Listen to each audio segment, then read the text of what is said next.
ए, क्या बात हो रही है यहाँ पे? कोई गॉसिप वॉसिप नहीं चलेगी। यहाँ जो बात करनी खोल के बात करनी, क्या गॉसिप नहीं चलना। चलो जाओ, फुटो फुटो।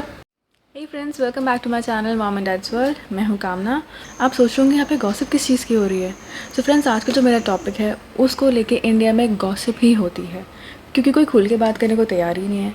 सब चुप चुपा के धीरे धीरे से आपस में बात करके चुप चुपा के ट्रीटमेंट्स कराते हैं, जिससे कि उनको एक करेक्ट सोल्यूशन नहीं मिल पाता है एंड एट टाइम्स वो स्ट्रेसफुल भी हो जाते हैं। सो हमारा टॉपिक आज का है इनफर्टिलिटी।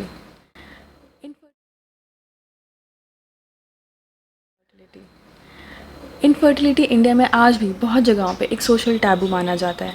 कोई इसके बारे में ओपनली बात करना चाहता ही नहीं है, जिसके से उनको सॉल्यूशंस नहीं मिल पाते हैं। वो सोचते रहते हैं कि हमें किस डॉक्टर के पास जाना चाहिए, किसके पास नहीं जाना चाहिए, डॉक्टर के पास जाना भी चाहिए कि नहीं जाना चाहिए, ये मुझे ही क्यों हो गया है। तो मैं पहली बात बता दूँ, ये सिर्फ आप ही को नहीं हुआ है, दुनिया में बहुत सारे ऐसे लोग हैं जिससे इम्पैक्टेड हैं। तो आज हम इसी टॉपिक के बारे में बात करने वाले हैं। इस वीडियो को एंड तक ज़रूर देखिएगा, क्योंकि इस वीडियो के एंड में आपको पता चलेगा कि इनफर्टिलिटी होती क्या है, उसके रीजंस क्या हैं, उसको डायग्नोस कैसे कर सकते हैं हम, और उसके ट्रीटमेंट्स क्या हैं पॉसिबल इंडिया में अवेलेबल। तो आइए शुरू करते हैं।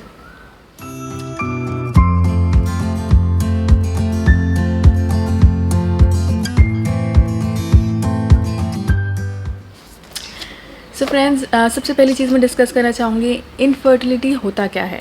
इनफर्टिलिटी एक ऐसी सिचुएशन है, एक ऐसी कंडीशन है आपके साथ जिसमें आप अगर ट्राई कर रहे हैं कंसीव करने का, तो 12 मंथ्स तक ट्राई करने के बावजूद भी आप कंसीव नहीं कर पाते हैं या बेबी कैरी नहीं कर पाते हैं। सो उस सिचुएशन को हम इनफर्टिलिटी कह सकते हैं। या फिर अगर आपका बार बार मिस कैरेज हो रहा हो या फिर स्टिल बर्थ्स हो रहे हों with in span of 12 months, उसको भी हम इनफर्टिलिटी का टैग देते हैं। सो आप सोच रहे होंगे कि इनफर्टिलिटी कितनी कॉमन है। Yes, it is very common, क्योंकि अगर हम ग्लोबल स्टैट्स की बात करें तो 15% कपल्स इम्पैक्टेड हैं ग्लोबली।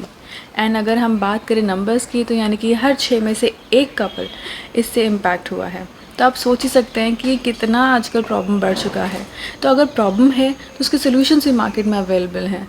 तो हम इस प्रॉब्लम को इतनी छुप के बात करने की ज़रूरत ही क्या है। Let's talk openly about it. अगर हम स्टैट्स की बात करें तो 1/3 प्रॉब्लम जो होती है वो फीमेल्स की इनफर्टिलिटी की वजह से होती है।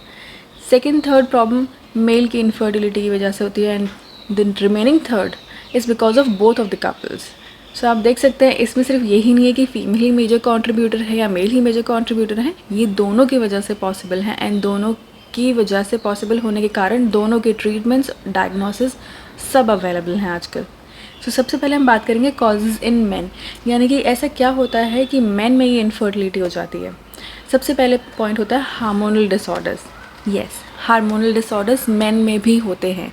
आपने आज तक सिर्फ फीमेल्स में सुना होगा, बट ये मेन में कॉमन है।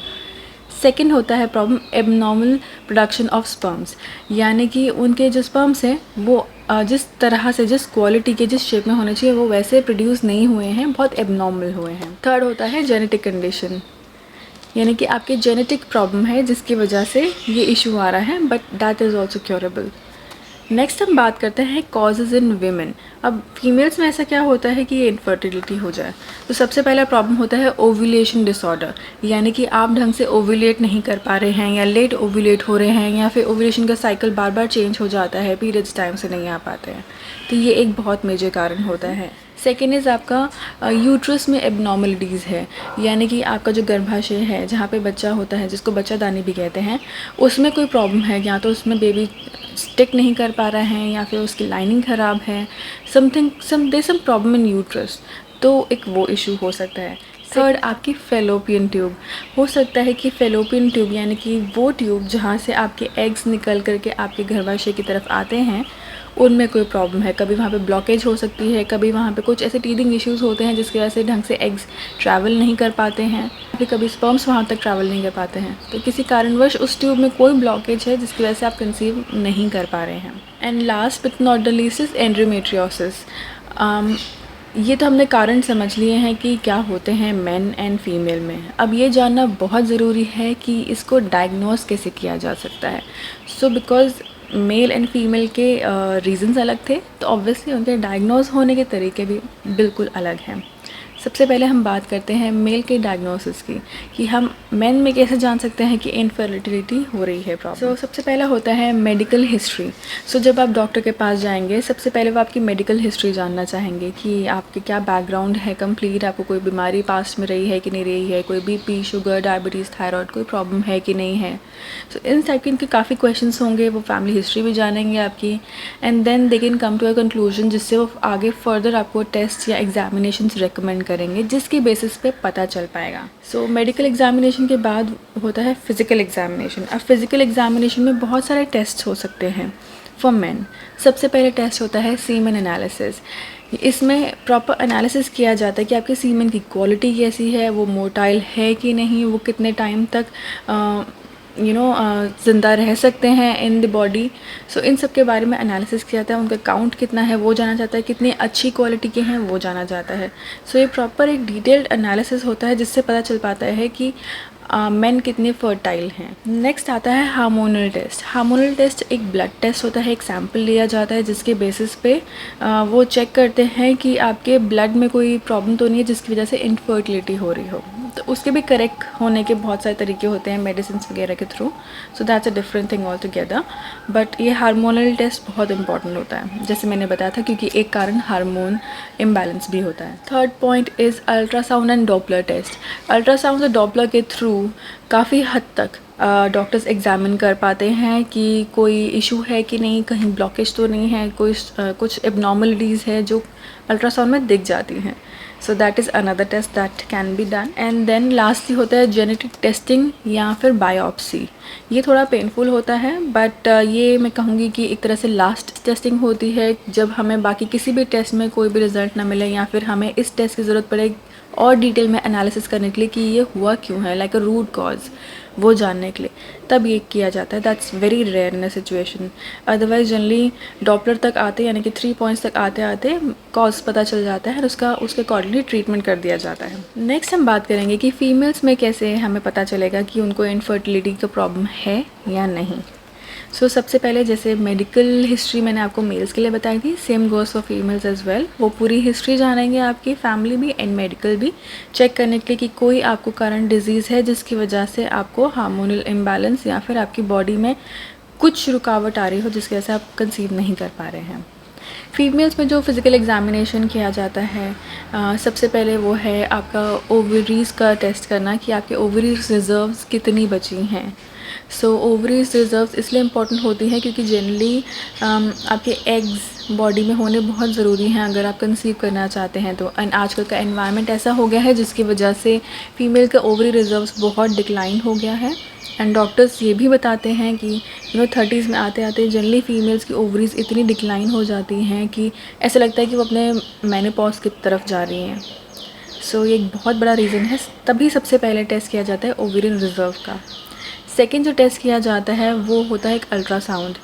उस अल्ट्रासाउंड में चेक करते हैं कि आपकी यूट्रस में तो कोई प्रॉब्लम नहीं है, क्या आपकी लाइनिंग ठीक है, क्या आपका बेबी वहाँ पे स्टिक कर पाएगा, वो ग्रो कर पाएगा, क्या इतना उसकी पोजीशनिंग ठीक है, तो उसके बारे में सब कुछ चेक किया जाता है। देन थर्ड टेस्ट होता है हार्मोन टेस्ट। अब हार्मोन टेस्ट जैसे मैंने बताया था मेल्स में कि वो एक ब्लड टेस्ट होता है, वैसे सिमिलरली फीमेल्स में भी वो एक ब्लड टेस्ट होता है जिसके थ्रू पता चलता है कि आपकी बॉडी में हार्मोनल इम्बैलेंस तो नहीं है। अगर हार्मोनल इम्बैलेंस होता है तो डॉक्टर्स आपको मेडिसिन देते हैं जिसकी वजह से आपके हार्मोन्स बैलेंस हो पाते हैं, आप ढंग से ओव्यूलेट कर पाते हैं एंड देन वो फर्दर अपनी ट्रीटमेंट कैरी फॉरवर्ड कर पाते हैं। देन नेक्स्ट जो आता है वो आता है HSG। मैं बोलूँगी थोड़ा सा पेनफुल होता है। It's not that easy to get it done क्योंकि इसमें आपकी फेलोपियन ट्यूब्स को देखा जाता है। एक फ्लूइड आपकी बॉडी में इंजेक्ट किया जाता है जिसकी बेसिस पे वो कैमरा से चेक कर पाते हैं कि वो फ्लूइड आपकी ट्यूब्स में ढंग से फ़्लो करा है कि नहीं करा है, तो इसलिए वो थोड़ा पेनफुल होता है। तो अपने डॉक्टर से एक बार आप चेक करिएगा कि वो एक्चुअली नेसेसिटी है उस टेस्ट की कि नहीं है। अगर उनको लगता है कि ज़रूरत है तो I would recommend please go with that क्योंकि इससे काफ़ी चीज़ें क्लियर हो जाती हैं। एंड उनको ट्रीटमेंट कैरी फॉरवर्ड करने में ईजी रहता है। नेक्स्ट आती है laparoscopy and genetic testing. So laparoscopy जैसे आपने सुना होगा, इट्स लाइक आपके बॉडी के अंदर आपके लो एब्डोमेन में लैप्रोस्कोप डाला जाता है। अगेन उसके आगे एक कैमरा होता है जिसके बेसिस पे डॉक्टर्स अंदर से अच्छे से चेक कर पाते हैं कि आपके ट्यूब्स में क्या क्या ब्लॉकेजेस हैं, आपके रिप्रोडक्टिव सिस्टम में क्या ब्लॉकेजेस हैं, एंड उसको इमीडिएटली ड्यूरिंग लैप्रोस्कोपी ही ट्रीट कर दिया जाता है जिससे कि आप नेचुरली कंसीव कर पाते हैं।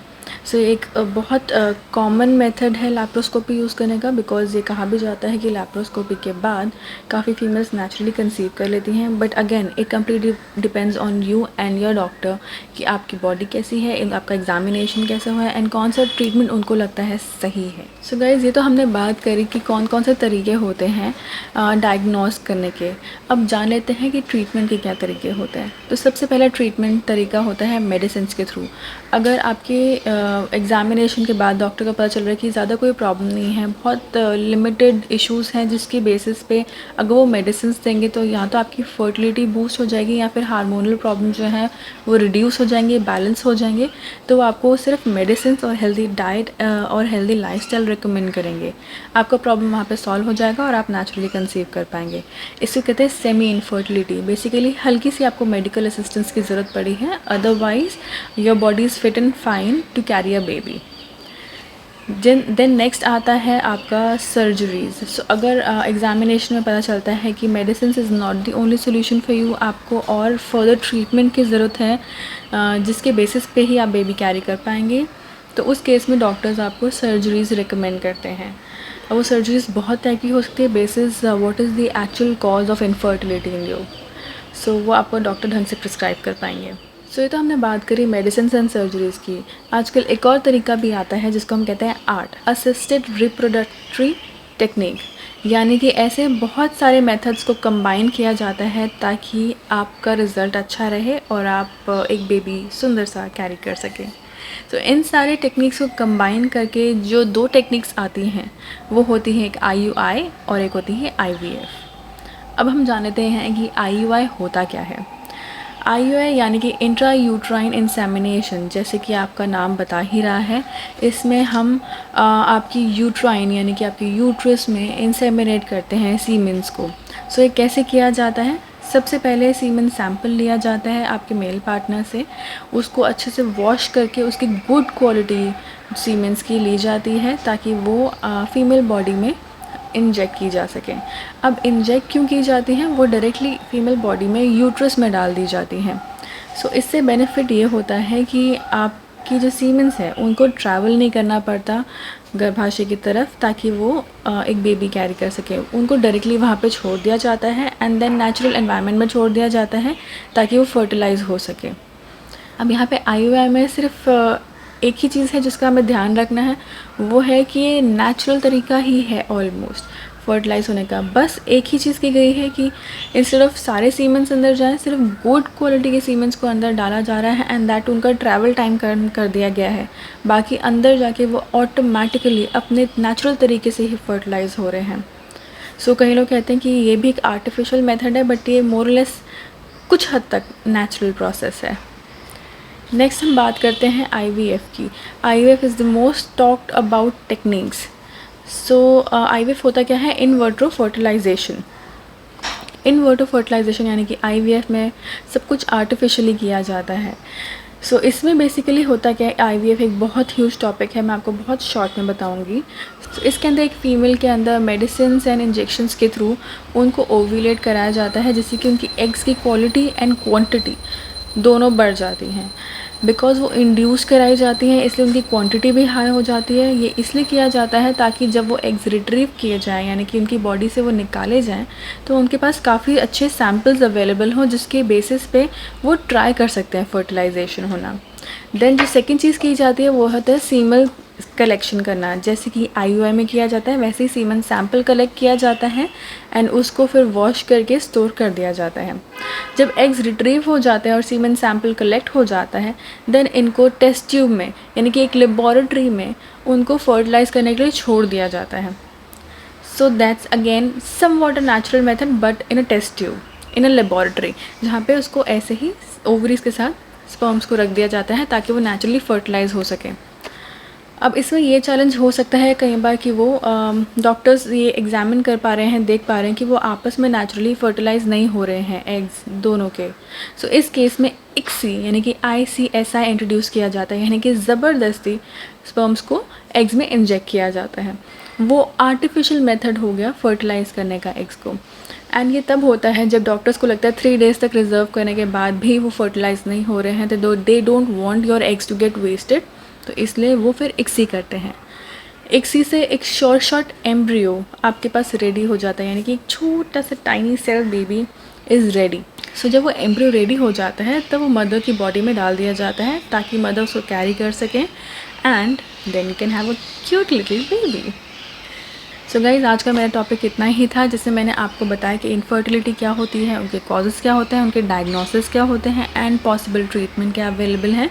अगर आप IUI और IVF के बारे में एक डिटेल वीडियो चाहते हैं तो प्लीज़ मुझे कमेंट करके ज़रूर बताइएगा, और अगर आप कमेंट्स में कंफर्टेबल नहीं हैं तो आप मुझे DM भी कर सकते हैं ताकि मैं उसके ऊपर एक अलग सेपरेट वीडियो बना दूँ।